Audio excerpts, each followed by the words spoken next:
Hi guys, అందరూ ఎలా ఉన్నారు? And first thing first, welcome to movie truck Telugu.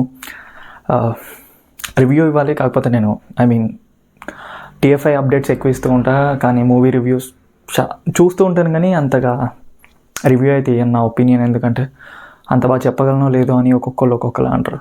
But ఈ చెవితో పడదేంటన్నమాట. సాహసం అనే చెప్పాలి. Anyway, wish all the best. Carry on. అది అట్లుంటుంది అన్నమాట మనతో ఏదైనా. అండ్ ఫస్ట్ థింగ్ ఫస్ట్, నేనైతే సక్సెస్ఫుల్గా కల్కి మూవీ అయితే చూశాను. ఫస్ట్ షోనే చూసాను. బట్ ఆ రోజే నేను రివ్యూ చెప్పచ్చు. బట్ నాకు అంత రివ్యూ చెప్పాలన్న ఇంపార్టెన్స్ అనిపించలేదు. అంటే మూవీ బాగాలేదనో ఇంకేదో ఏదో అని కాదు. చాలామంది చెప్తూ ఉంటారు కదా మన రివ్యూ ఎందుకు చూస్తారు అని. ఈరోజు నా friend Prabhas die hard fan అన్నమాట. వాడు లేదు డెఫినెట్గా నువ్వు రివ్యూ ఇవ్వు అని చెప్పాడు. విల్సి, నేను రివ్యూ స్టార్ట్ చేస్తున్నా. అండ్ నచ్చితే కామెంట్ చేయండి, నచ్చకపోతే ఖచ్చితంగా డిస్లైక్ చేయండి. ఏదన్నా ఒకటి ఖచ్చితంగా అయితే చేయండి, వీడియో చూస్తున్న వాళ్ళు అయితే ప్రతి ఒక్కరు. And first thing first, movie చూసిన తర్వాత మహాభారతం గురించి ఫస్ట్ అయితే అశ్వత్థామ ఏంటి, కర్ణుడు ఏంది, కృష్ణుడు ఏంది, ఇదంతా మొత్తం అయితే ఎక్స్ప్లెయిన్ చేసి ఫస్ట్ 5 minutes ఉంటుంది చూడు, పీక్ నెక్స్ట్ లెవెల్ ఫీలింగ్. అసలు ఆ ఫస్ట్ 5 minutes ఎవరైనా మిస్ అయిపోతే maximum end of the day మీకు అర్థం కాకపోవచ్చు అశ్వత్థామ గురించి. నాకు మహాభారతం గురించి ఇన్డెప్త్ తెలుసు. నేను లాక్డౌన్ టైంలో ఆ టైంలో రామాయణమును మహాభారతం 2 కవర్ చేశాను. హార్డ్లీ 1.5 year ఎక్కువనే పట్టింది. కర్ణుడు ఏంది, అశ్వత్థామ ఏంది, ద్రోణాచార్య ఏంది, కృష్ణుడు ఏంది, A to Z మహాభారతంలో కంప్లీట్గా ఇన్డెప్త్ నాకు అర్థమైంది. ఆ ఫిలిం చూస్తున్న ప్రతి మూమెంట్ ఒక ఫ్యాన్ మూమెంట్. అసలు ఐఎమ్ సూర్య ఫ్యాన్, బట్ ప్రభాస్కి నాకు తెలిసి నా ఫస్ట్ రివ్యూ కూడా టీవీలో అదేదో న్యూస్ రిపోర్టర్కి ఇచ్చాను సలార్లో. కుదిరితే క్లిప్ వేయడానికి ట్రై చేస్తాను. ఫస్ట్ రివ్యూ నాది లాస్ట్ ఇయర్లో. అండ్ సూర్య ఫ్యాన్, కాకపోతే ఫస్ట్ టైం మా ఫ్రెండ్ విజిట్ చేసినందుకు వచ్చిన. నాకైతే ఫిలిం మస్తు అనిపించింది. ఇంటర్వెల్ బ్యాంక్ మాత్రం ఇచ్చి పడేసి ప్రభాస్ జెన్యూన్ ఫ్యాన్స్ ఉంటారు కదా వాళ్ళందరికీ. చాలా ప్రభాస్ భయ్యకి మంచి ఫిలిం. 100 days అలా ఇలా అని చెప్పాను, కానీ ఒక మంచి ఫిలిం అయితే తీసిళ్ళు. సెకండ్ పార్ట్ కోసం చాలామంది వెయిట్ చేస్తారు. మూవీ అయితే ఓవరాల్గా చెప్పుకుంటే నాకైతే కంప్లీట్గా నచ్చింది. ఐఎమ్ షూర్ కంప్లీట్గా నచ్చింది. సెకండ్ పార్ట్ గురించి వెయిటింగ్. కమల్ హాసన్ గారు ఉన్న స్క్రీన్ టైం చాలా తక్కువైనా సరే అల్టిమేట్. అసలు మామూలుగా యాక్టింగ్ ఇవ్వలేదు. ఇక ప్రభాస్ గారి గురించే చెప్పవసరం లేదు. And main lead Ashwatthama, Amitabh Bachchan గారికి అయితే దండం పెట్టచ్చు. ఈ 10 ఏళ్లలో నాకు తెలిసినంత వరకు ఎవ్వరు వాడుకోలేదు బిగ్ బీని. పర్ఫెక్ట్. అసలు ఆ స్టాండ్ అవుట్, అసలు అవుట్ స్టాండింగ్ పర్ఫార్మెన్స్. అసలు ఒక్కొక్కరిది ఒక్కొక్క character. And song, Bhairava song all time. Bhairava song ఇవ్వలేదు, తెలుగులో ఇవ్వలేదు, జస్ట్ హిందీలో అక్కడక్కడ బిట్స్ ఇచ్చారన్నమాట. అండ్ స్టోరీ విషయంలో కాంప్లెక్స్ అంటే ఏంటి, మనకి నేచర్ మీద ఉన్న సిచ్యువేషన్స్ ఏంటి, అంటే ఇన్ కేస్ ఫ్యూచర్లో ఎంత దారుణం అవుతుంది అనేది మనం ట్రైలర్లో చూసాం. మూవీలో చూసి ఎక్స్పీరియన్స్ చేయాలి. నిజంగా ఇంత హార్డ్లీగా ఉంటుందా లైఫ్ అనేది మనకి మూవీ అర్థమవుతుంది. ఇంటర్వెల్ బ్యాంగ్ అయితే మ్యాడ్. అసలు ఆ రోజు ఆ గూస్ బంప్స్ అంతా సీరియస్లీ.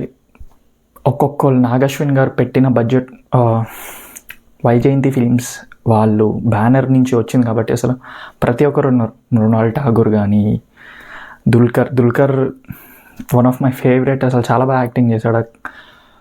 భైరవ గెటప్లోనే ఉంటాడు ఆల్మోస్ట్ దుల్కర్ కూడా. చూస్తున్నప్పుడు మనకు అర్థమవుతుంది. Such beautiful conversation. ఉన్న స్క్రీన్ టైం కొద్దిదైనా సరే అసలు ఏంది అనేది చాలా బాగా చూపించాడు దుల్కర్ సల్మాన్ క్యారెక్టర్ కూడా. అండ్ చాలామంది చెప్పుకుంటూ పోతే స్టోరీ చెప్తేనేమో అని భయం వేస్తుంది. సీక్రెట్స్ అట్లాంటివి అనేది ఏం లేదు, కానీ ఎండింగ్ సీన్స్ అయితే అమేజింగ్. అసలు పెట్టిన బడ్జెట్కి వాళ్ళు ఇచ్చిన క్వాలిటీ. ఆబ్వియస్లీ నేను 3D చూశాను, మా ఫ్రెండ్స్ 2D చూశారు. 2D కూడా చాలా బాగుంది. 3D నేను అంతగా ప్రిఫర్ చేయను, ఎందుకో నాకు ఈ ఐ కింద ఇక్కడ చాలా పెయిన్గా ఉంటుంది. 3D చూసే వాళ్ళు 3D చూస్తారు, కానీ నేనైతే తప్పక 3D చూడాల్సి వచ్చింది. నేను ఆల్మోస్ట్ కేరళ దగ్గరలో ఉంటామాట. నాకు థియేటర్ చాలా దూరం ఉంటుంది. నాకు వేరే ఆప్షన్ లేదు. ఇన్ కేస్ 2-3 daysలో ఖచ్చితంగా మార్చేస్తాడు. తెలుగు నుంచి మలయాళం షిఫ్ట్ అవుతుంది. And Telugu language is the most important కాబట్టి నాకు వేరే ఆప్షన్ లేక తప్పదు. 3D చూసా. 2D కూడా ఉంది, బట్ ఒక్క షోనే ఉంది. అండ్ ఆల్మోస్ట్ థియేటర్లో చూసిన ఫీలింగ్ అయితే క్రేజీ. వచ్చారు ఒక 150 seats 150 seatsలలో 80 ఏం కాదు, 95 మెంబర్స్ వరకు వచ్చారు. ఆల్మోస్ట్ తెలుగు ప్రజలే వచ్చారు.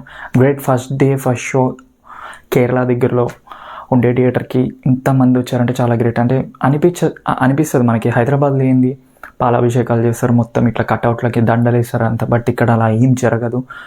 మీకు ఎవరైనా చెన్నై ఫ్రెండ్ ఉన్నా, తమిళనాడు దగ్గర ఉన్నా మీకు అర్థమవుతుంది ఆ సీనియర్, ఆ ఫీలింగ్ అనేది మనకు అర్థమవుతారే. మన తెలుగు హీరోస్ని ఇక్కడ ఎలా ట్రీట్ చేస్తారనే విషయం మాత్రం బాగా అర్థమవుతుంది. కానీ వైజయంతి ఫిలిమ్స్కి మాత్రం నిజంగా హ్యాండ్స్ ఆఫ్ అని చెప్పుకోవాలి. నాగేశ్వన్కి పెట్టిన బడ్జెట్లో అంత అసలు రికవరీ అయిపోతుంది. డే బై డే షోస్ పెరుగుతున్నాయి. అసలు స్వప్న దత్, ప్రియాంక దత్, నాగశ్విని, అశ్విని దత్ వీళ్ళందరికీ వీళ్ళు పెట్టుకున్న ఎజెండా అంటే ఒక బ్యాకప్లో చూసుకుంటే సీతారామం కానీ, మహానటి సావిత్రి కానీ, ఇట్లా ఆ గ్రాండియర్ లుక్ మనకు కనిపిస్తూ ఉంటుంది అసలు ఫిలింలో. అండ్ డోంట్ మిస్, చాలామంది మూవీ రూల్స్లో చూసే బ్యాచ్ ఉంటారు. అఫ్కోర్స్ నేను కూడా ఒక టైంలో నేను చూసాను. కొన్ని సిచ్యువేషన్స్లో కుదరకపోతే ఓటీటీ ఈజ్ గుడ్. మరీ మూవీ రూల్స్లో చూసి అదో బొచ్చులో సినిమా అని చెప్తారు చాలామంది. నేను సినిమాని అంత తొందరగా అరే అది బాగాలేదు అని అంత తొందరగా అనే వ్యక్తిని కాదు. అంటే ప్రతిదీ బాగుంది అని కూడా అని కాదు. సినిమా కష్టం ఏంటనేది తెలుసు. 24 క్రాఫ్ట్స్ కష్టపడితేనే హీరోకి పేరు వస్తుంది. చాలామంది అంటారు మా హీరోని సరిగ్గా చూపించలేదు అని. చూపించకపోవడానికి రీజన్ హీరో వల్ల ప్రాబ్లం కాదు, చాలా ఎలిమెంట్స్ ఉంటాయి. అది డైరెక్టర్ అయి ఉండొచ్చు, ఇంకేదన్నా ఫిలిం డిఓపి అయి ఉండొచ్చు. ఒక్కొక్కరిది ఒక్కొక్క ఇష్యూ. సినిమా ఫీల్డ్లో ఉన్నోళ్ళకి అర్థమవుతుంది అది ప్రాబ్లం ఏంది అనేది. అండ్ ఒక్కటే కల్కి గురించి నన్ను అడిగితే నా పర్సనల్ ఒపీనియన్ నేను చెప్తున్నా. సెకండ్ పార్ట్ గురించి 100% కాదు 110% నేనైతే చెప్తాను. నేను వెయిట్ చేస్తున్నా. అండ్ ప్రతి ఒక్క ప్రభాస్ ఫ్యాన్స్కి చాలా హ్యాపీ. వాళ్ళందరినీ నేను చూశాను అక్కడ ప్రజలలో. ఆ ఫీలింగ్ ఉంటుంది కదా. నేను ఏం చెప్తున్నాను నాకు అర్థం కావట్లేదు అసలు. మూవీ అయితే డెఫినెట్గా చూడండి. ఫ్యామిలీతో చూడడానికి అయితే ట్రై చేయండి. ముఖ్యంగా ఓటీటీ వస్తుంది కదా అది ఇది అని అనుకోవడం కాదు. మన తెలుగు ఫిలింలో ఒక టైం ఏంది ఎప్పటికీ ఎవర్ గ్రీన్ ఈజ్ బాహుబలి. దాంతో పాటుగా ఇంకొక పేరు తీసుకొచ్చింది కల్కి. అది డెఫినెట్గా చెప్పచ్చు టీఎఫ్ఐ ప్రతి ఒక్కరు. And will see. అండ్ దీనికి రేటింగ్లు ఇట్లాంటి లత్కూరు పంచాయతీలు మనం పెట్టాం. సినిమా చాలా బాగుంది. నన్ను అడిగితే ఇన్కేస్ 5లో రేటింగ్ నన్ను అడిగితే మాత్రం ఆబ్వియస్గా నేను హాట్ మీద చేసుకొని ఇట్లా తమ గుండె మీద చేసుకొని చెప్తాను. 5కి 4.5 అని చెప్తాను. రీజన్స్ ఒకటే, screen play, actors, writing, music department, A to Z production value, A to Z amazing ఇచ్చి పడేసి. ఇంతసేపు మీరు వీడియో చూస్తారో చూడరా అని తెలియదు. బట్ నా ఒపీనియన్, ఒక రోజున అరే నేను కల్కి రివ్యూ చెప్పాను చాలా ధైర్యంగా అనే ఫీలింగ్ ఉంటుంది చూడు, అది ఆడు పూల చొక్క అది ఇది అని అంటారు. తను రివ్యూ సరిగ్గా ఇవ్వలేదని అది ఇది చూసిన తర్వాత అర్థమైంది. అంత మంచి సినిమాని పట్టుకొని బాగాలేదు ఎందుకు అన్నాడు. వై రీజన్ తెలీదు.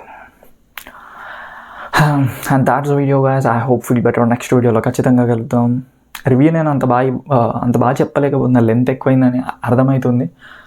మనకు అప్డేట్సే కరెక్ట్. చూద్దాం. రివ్యూ ఎవరికైనా నచ్చితే ఖచ్చితంగా ఫాలో వద్దులే.